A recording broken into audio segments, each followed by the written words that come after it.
All right, kids. Today I am going to read one of my favorite books to you. It's called Sulwe, and it's by Lupita, who's actually an actress. You might recognize her from some movies. This is kind of about her struggles as a kid.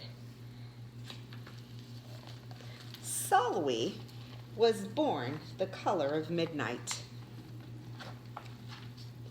She looked nothing like her family, not even a little, not even at all. Mama was the color of dawn. Hardly anyone at school looked like Sulwe either. People gave her sister Meech pet names like Sunshine and Ray and Beauty. Baba, the color of dusk, and Meech, her sister, was the color of high noon. People gave Sulwe names like Blackie and Darky and Night. Sulwe felt hurt every time. So she hid away while her sister made lots of friends. Sulwe dreamed of being the same color as her sister. She wanted real friends too. Poor girl.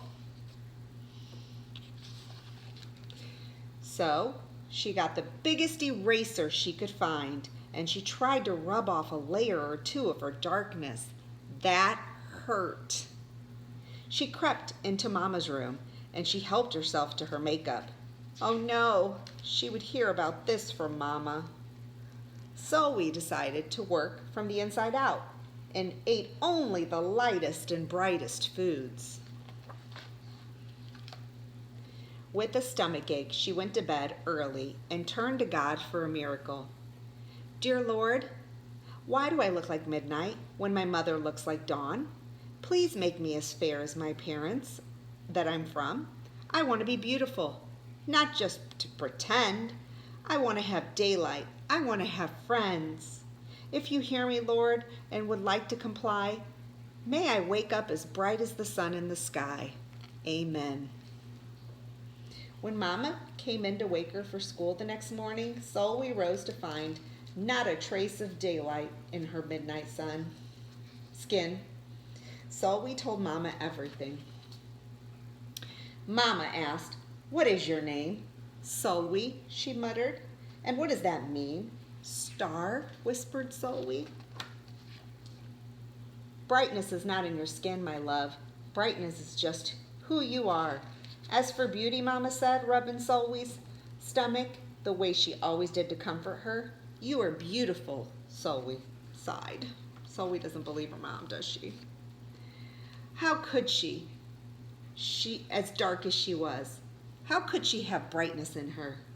How could she have beauty when no one but her mother seemed to see it?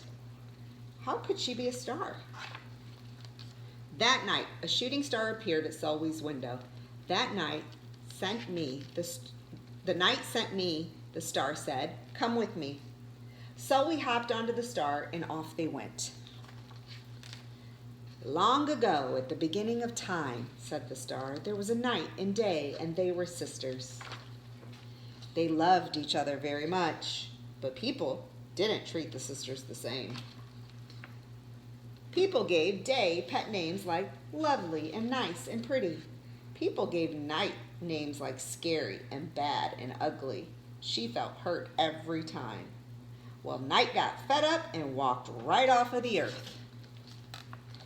Day stayed behind and enjoyed making everybody happy in the sun. But then day grew too long. Day began to really miss her sister, and so did everybody else. There had to be a way to get her back. Day set off to find Night, and she did. "I miss you," said Day. "I miss you too," said Night. "But you don't know what it's like to be treated badly for being dark." "You're right, I don't," Day replied.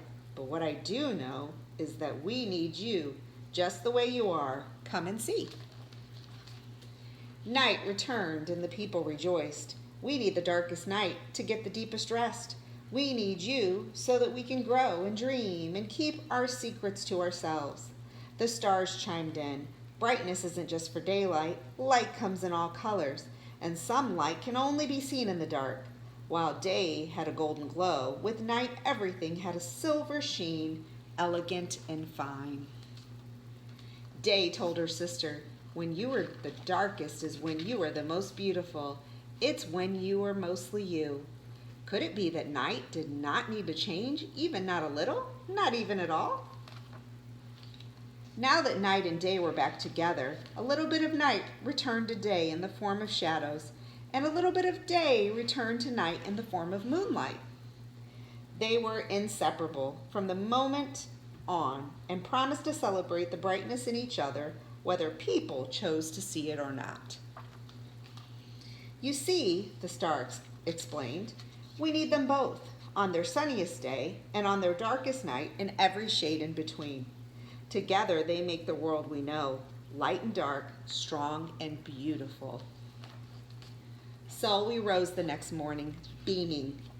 There would be no hiding anymore. She belonged out in the world, dark and beautiful, bright and strong. And if she ever needed a little reminder of her brightness, she couldn't look up at the sky. She could look up on the sky on the darkest night to see for herself. Sulwe felt beautiful inside and out. And that is the end of this book. Beautiful lesson, kids. Everyone is perfectly perfect and beautifully beautiful just the way they are.